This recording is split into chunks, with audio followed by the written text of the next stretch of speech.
Korean food trip less than 50 United Arab Emirates dirhams.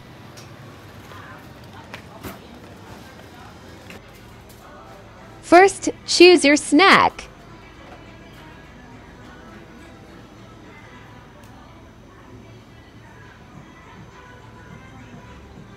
Second, pay it in the counter and let the staff prepare it hot and fresh for you. Yalla, let's eat!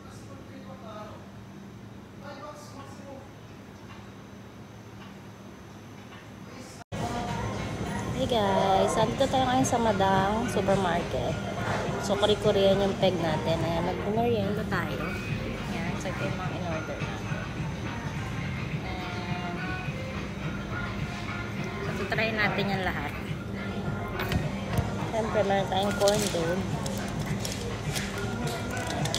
Kimchi on the side, siyempre.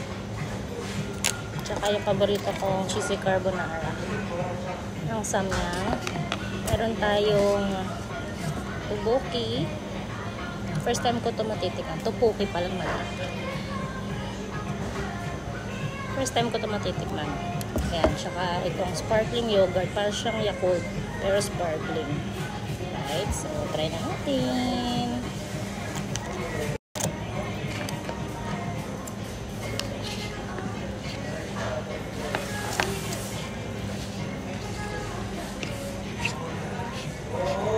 Carbonara with fish cake.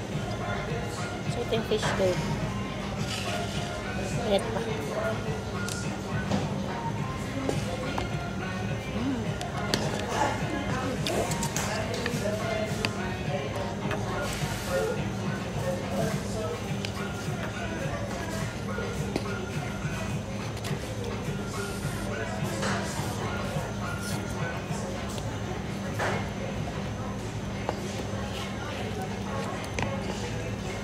Ang cheesy. Mahal.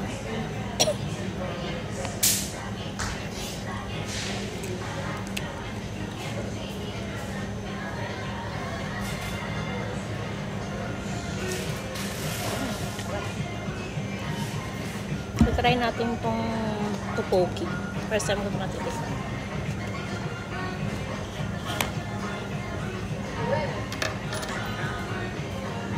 Tteokbokki.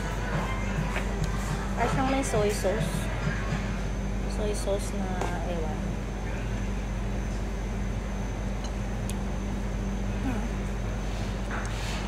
Sarap. Rice cake. Ito not bad for first time. Sarap. Sure, masama mo ng kimchi. Sarap.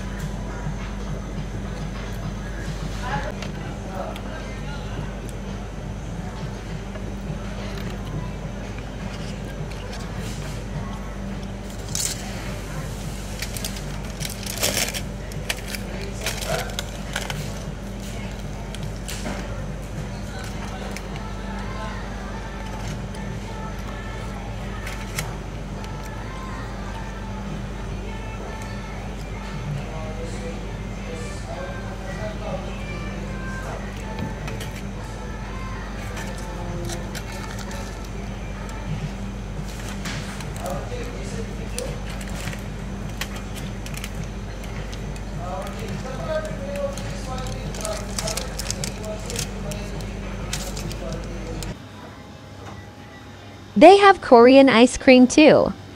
Kuya, asan si tropa mo? Asan na si tropa mo? Si tropa mo. Binigyan mo ng drinks. Nakabayad na ba si Ima? Hindi pa. Ayun, so tinry na natin lahat. Ayan. So meron tayong corn dog. Ayan, kinagatak ko na. Cheesy ng loob. Cheesy niya, 9 dirham lang. Tapos meron tayong kimchi on the side, 3 dirham lang. Napapawisan ako sa anghang. Siyempre yung cheesy carbonara na may fish cake. Sarap siya, sobrang cheesy.